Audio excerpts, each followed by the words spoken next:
भी कुछ कंफ्यूजन बाकी है। डोनाल्ड ट्रंप साहब के हवाले से अगर मैं आपसे पूछ लूं, आपका एनालिसिस इस पे क्या बनता है कि कतर को क्या श्योरिटीज दी गई होंगी?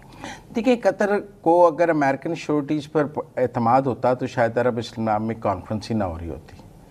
देखिए, अगर कतर अमेरिका के जवाब से मुतमईन होता तो ये अरब सरबराही इजलास कतर दोहा में ना हो रहा होता। इस इजलास की कोई ज़रूरत ही नहीं थी मेरे नज़दीक।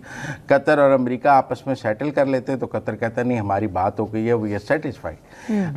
कतर अमेरिकी जवाब और अमेरिकी गारंटी से मुतमईन नहीं है तो अरब इस्लामिक कॉन्फ्रेंस हो रही है ना। बिल्कुल ऐसे कि इसका पहली बात तो ये आप समझें कि जो उनके प्राइम मिनिस्टर की और ट्रंप की मुलाकात हुई है या जो सिक्योरिटी काउंसिल की गुफ्तगू है उसके बाद अरब इस्लामिक इजलास का मतलब है कि उन दोनों से कतर अभी मुतमईन नहीं है।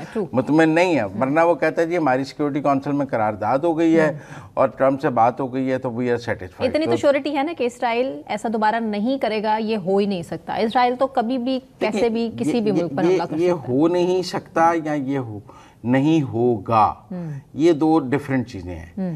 हो सकता है, मैं मानता हूँ, हो नहीं सकता की कोई गारंटी नहीं है। नहीं होगा, कैसे ये मुमकिन बनाया जाए कि ऐसा दोबारा नहीं होगा, इस सवाल का जवाब तलाश करने के लिए अरब इस्लामिक सरबराह और दीगर मुस्लिम ममालिक के सरबराहान कल बैठेंगे, खारजा बैठेंगे। लेकिन अमरीकी हुकूमत क्यों बेबस है इसराइल के सामने? देखिए, उनके इसराइल के साथ मुफादात हैं, वो उनका इसराइल के हवाले से आज तो नहीं, सेकेंड वर्ल्ड वॉर से उनकी एक अलाइनमेंट टुवर्ड्स इसराइल है, लेकिन उन्होंने सेकेंड वर्ल्ड वॉर के बाद से अपनी अलाइनमेंट टुवर्ड्स अरब भी बरकरार रखी है।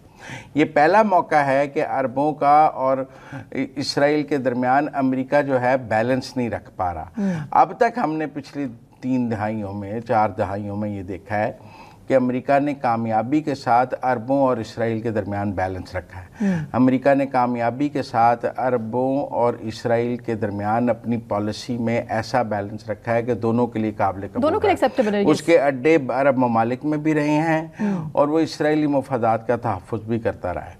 ये पहली स्टेज है कि हमें ये नज़र आ रहा है कि अरब ममालिक के साथ अमेरिका का चलना और इसराइल के साथ चलने में तवाज़ुन नहीं रख पा रहा अमेरिका। एक तो पोजीशन लेनी पड़ेगी अब अमेरिका को, क्योंकि अमेरिका को लेनी पड़ेगी या अरबों को लेनी पड़ेगी, ये दो अलग अलग सवाल हैं। देखिए ना, अमेरिका तो कोशिश कर रहा है कि हाशअप हो जाए मामला, कोई बड़ा फैसला ना हो, इसीलिए वो डिप्लोमेसी भी कर रहा है।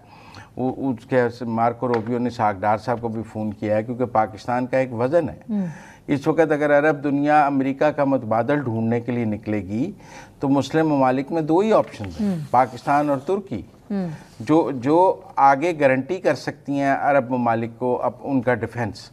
और क्या अरब ममालिक अपना डिफेंस रोल में पाकिस्तान और तुर्की को शामिल करेंगे? क्योंकि अभी तक उन्होंने ये अपना डिफेंस रोल सिर्फ अमेरिका को दिया हुआ है।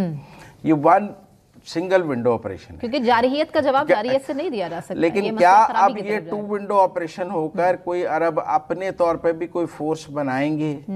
ये बड़ा सवाल है। जो उनके अपने तहफ़्फ़ुज़ के लिए हो और उसमें पाकिस्तान और तुर्की शामिल होंगे। ये बड़े फैसले हैं जो होने वाले हैं, जिनके बारे में मैं अभी क़यास सराही नहीं करना चाहता।